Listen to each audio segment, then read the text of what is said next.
జై గురుదేవ్. ఓం శ్రీ సాయిరామ్. దివ్య ప్రేమ స్వరూపులారా, ప్రస్తుతం మానవ జీవితం అన్ని విధాలా క్లిష్టంగా తయారైంది. రోజు రోజుకు సమస్యలు పెరుగుతున్నాయి తప్ప తగ్గటం లేదు. సమస్యల పరిష్కారం కోసం మానవుడు చేసే ప్రయత్నాలు మొత్తం కూడా నిర్వీర్యమైపోతున్నాయి. ఒక రకంగా చెప్పాలంటే సంవత్సరం గడిచిందంటే పరిస్థితులు పూర్తిగా అదుపు తప్పుతున్నాయి. మానవ వ్యవస్థే బలహీనపడింది. మనిషి దిక్కుతోచని పరిస్థితిలో ఉన్నాడు. ప్రకృతి వైపరీత్యాలు మానవ జీవితాన్ని సమూలంగా కబళించి వేస్తున్నాయి. ఇటువంటి క్లిష్ట పరిస్థితులలో మనిషి సమస్యల పరిష్కారం కోసం ఏదో ఒక ప్రత్యామ్నాయ విధానాన్ని గురించి ఆలోచించవలసిన అవసరం వచ్చింది. మనిషిని బంధాల నుంచి పూర్తిగా విడుదల చేసి సంపూర్ణ స్వేచ్ఛను అందించే విధానాలే మనిషిని ఉన్నతంగా తీర్చిదిద్దుతాయి. అటువంటి విధానమే ఆధ్యాత్మిక మార్గం.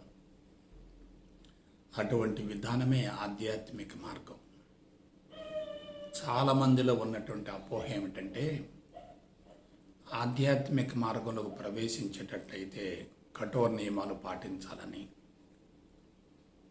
బ్రహ్మచర్యాన్ని అనుసరించాలని, వేషం మార్చుకోవాలని, ప్రత్యేక తరహా జీవన విధానాన్ని కొనసాగించాలని, కఠోరంగా సాధన చేయాలని, రుచులు అణుచుకోవాలని, సంసార జీవితానికి దూరంగా ఉండాలని, వృత్తి వ్యాపారం వదులుకోవాలని, సంపాదన తగ్గించుకోవాలని, కొండ గుహలకు వెళ్ళాలని, ప్రపంచాన్ని వదిలిపెట్టాలని, కందమూలాలు భుజించాలని, ఈ విధంగా అపోహలు అనుమానాలు ఎక్కువగా ఉన్నాయి. అయితే ఒక్క విషయం చెప్తున్నాను, అపోహలు అనేవి మాయకు సంబంధించినవే. అవి వాస్తవం కానే కాదు. ఆధ్యాత్మిక మార్గంలో పరిణతి చెందటానికి దేనిని వదిలిపెట్టవలసిన అవసరం లేదు. ఉన్న స్థితి నుండి ఉన్నత స్థితికి ఎదగవచ్చు, అందులో ఎటువంటి సందేహం లేదు. ఒకవేళ బలవంతంగా నియమాలు పాటించిన, కఠోరంగా సాధన చేసిన మనిషిలో కాఠిన్యం పెరుగుతుంది తప్ప పురోభివృద్ధి జరిగే ప్రసక్తే లేదు. నేను గత 3 దశాబ్దాలుగా దీని గురించి లోతైన పరిశోధన చేశాను. నా జీవితానికి, నా శరీరానికి అన్వయించుకున్నాను. బంధాల నుంచి బయటపడ్డాను. ఎంతో కొంత మేరకు నా అనుభవాన్ని ప్రపంచానికి వెల్లడించగలుగుతున్నాను. అయితే ఒక్క విషయం చెప్తున్నాను, ఆధ్యాత్మిక మార్గంలో పరిణతి చెందటం చాలా సులభం. ఎప్పుడు దాని గురించి సాంకేతిక పరంగా విశ్లేషించుకోగలగాలి, అధ్యయనం చేయగలగాలి. సాంకేతిక పరంగా విశ్లేషించుకునేటట్లయితే, అధ్యయనం చేసేటట్లయితే మార్గం సులభతరం అవుతుంది.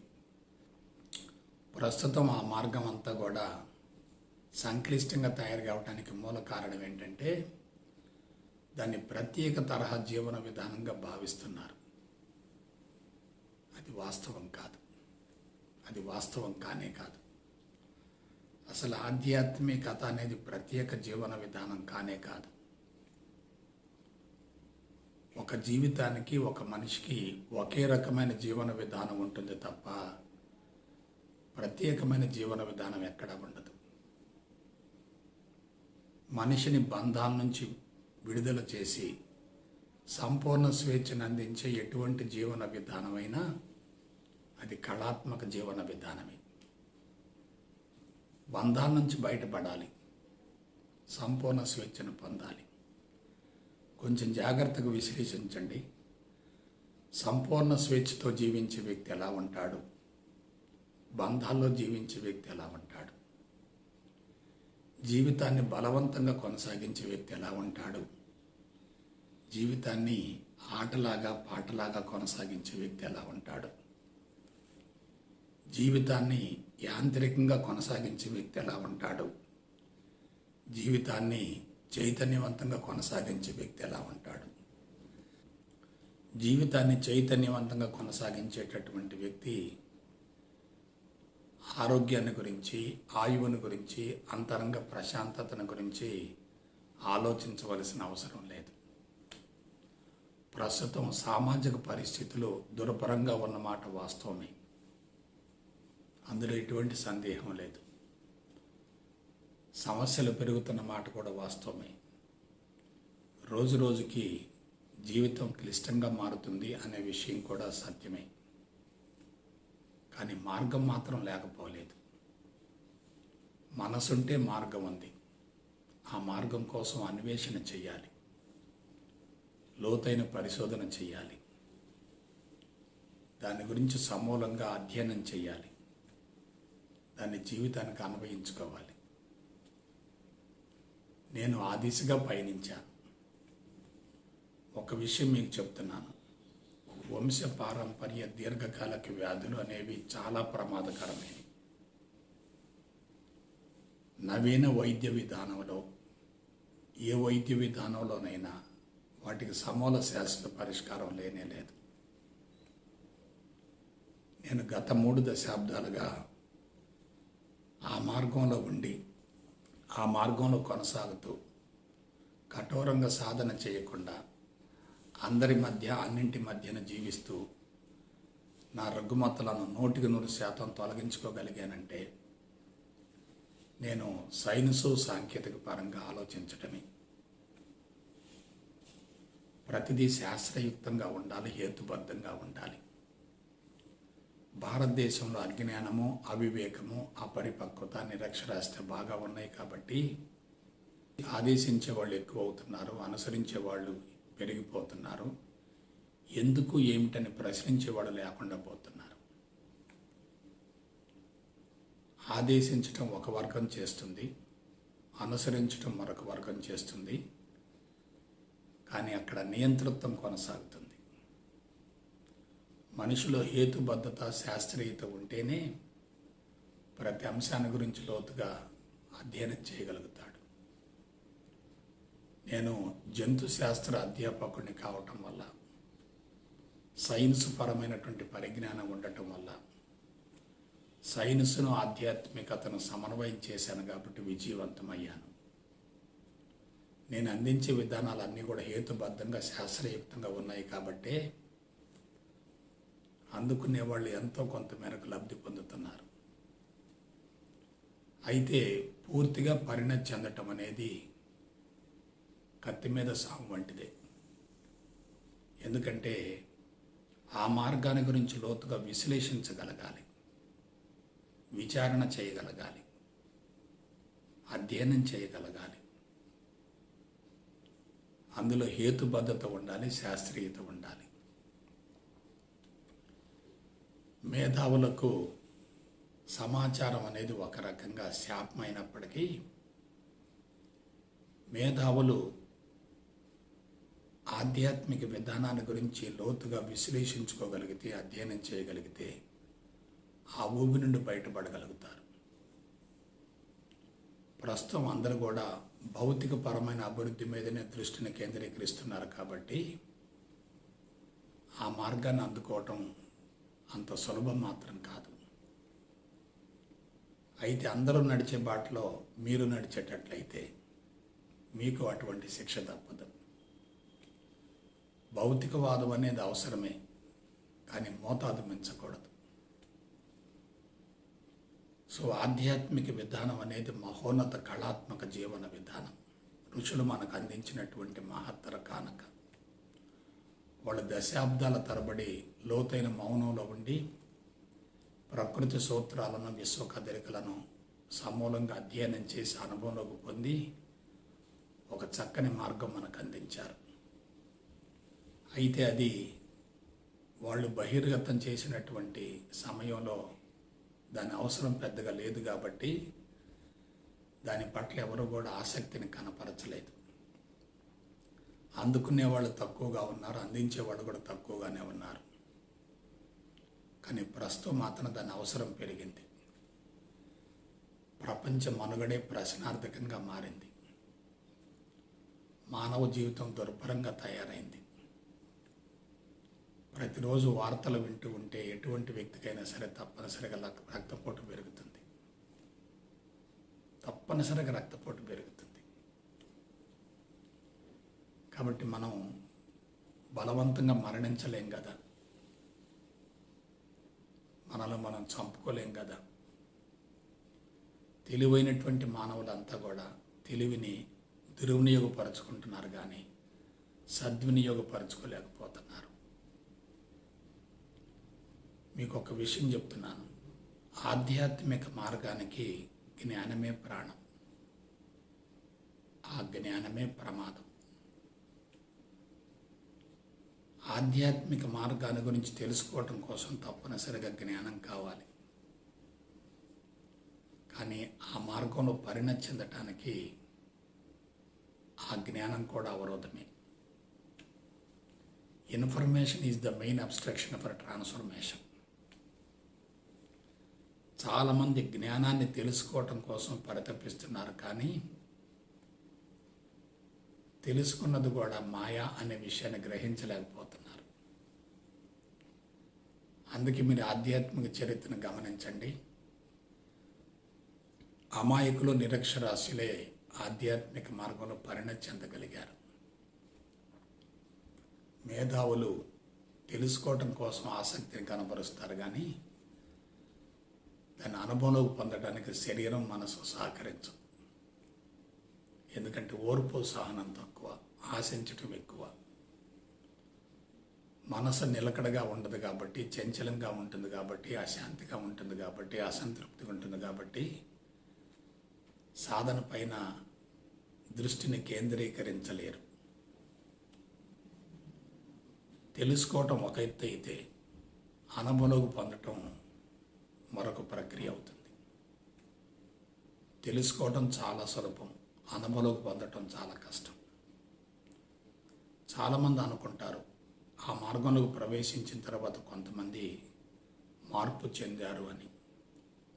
వ్యసనాలు మానుకోవచ్చు, ఆహారపు అలవాట్లు మానుకోవచ్చు, జీవన శైలిలో కొంత మార్పు వస్తుంది, సోమరితనం బద్ధకం తగ్గుతుంది, కష్టపడి పనిచేసే తత్వం అలవాటు అవుతుంది, నైతిక విలువలు పెరుగుతాయి.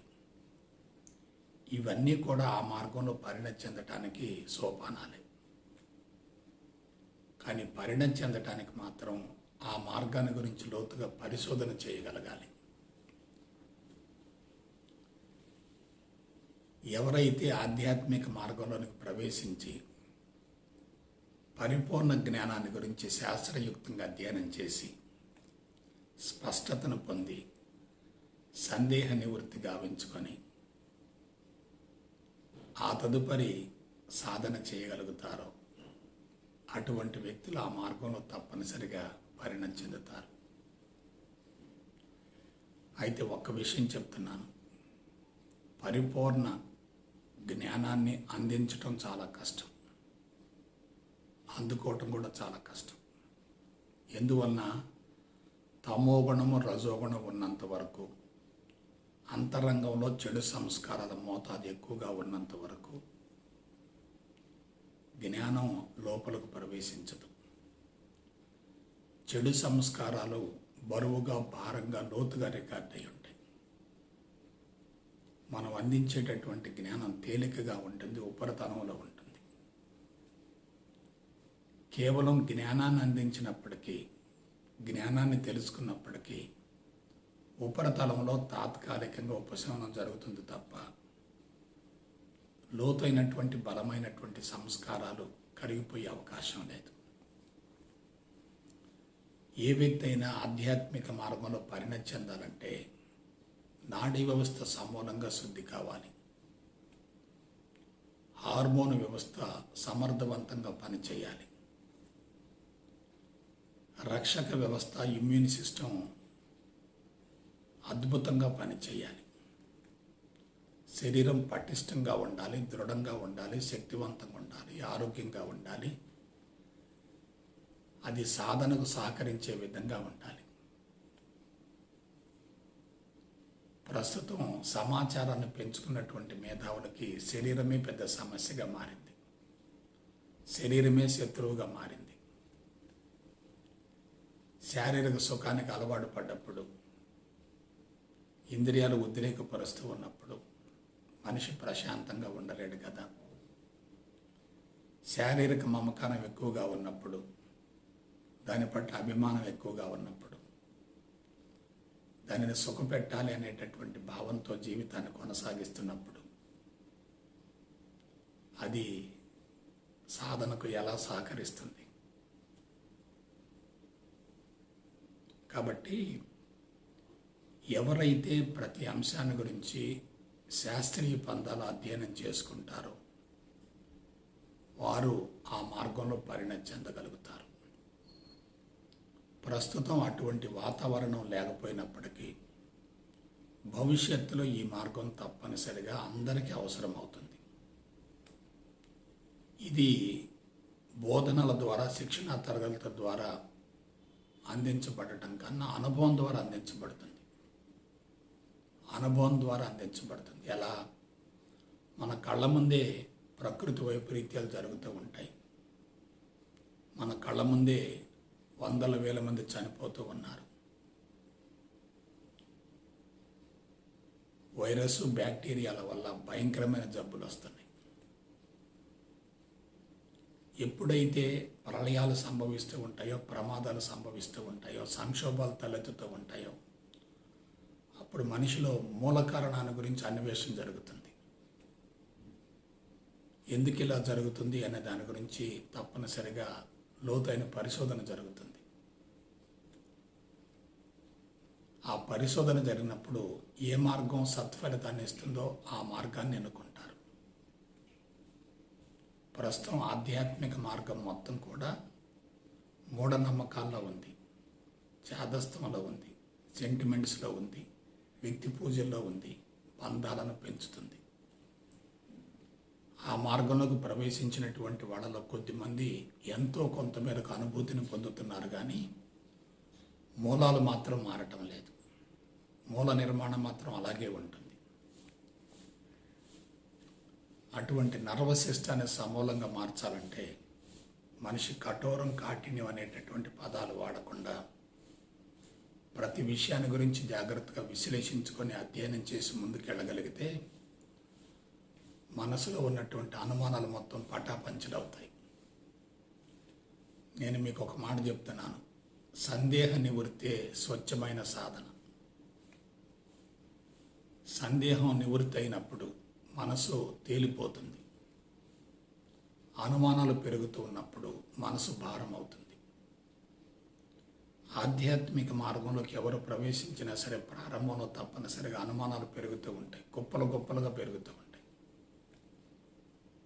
కానీ అనుభవాన్ని పొందినటువంటి గురువు ద్వారా అనుమానాలు తప్పనిసరిగా నివృత్తి అవుతాయి.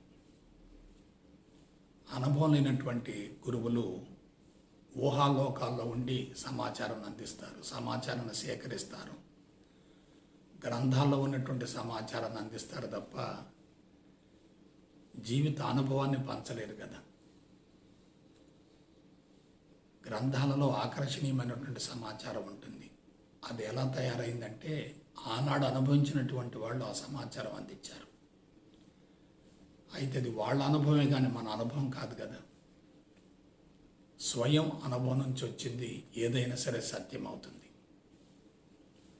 ఊహల నుంచి వచ్చినటువంటిది ఏదైనా సరే సత్యానికి దూరం అవుతుంది. అయితే ఉపనిషత్తుల సారం మాత్రం చాలా ప్రామాణికమైంది. ఆ ఉపనిషత్తుల సారాన్ని స్వచ్ఛంగా అందుకునే కంటే నవీన శాస్త్రీయతను మేళవించి ముందుకెళ్ళగలిగితే అద్భుతమైన ఫలితం వస్తుంది.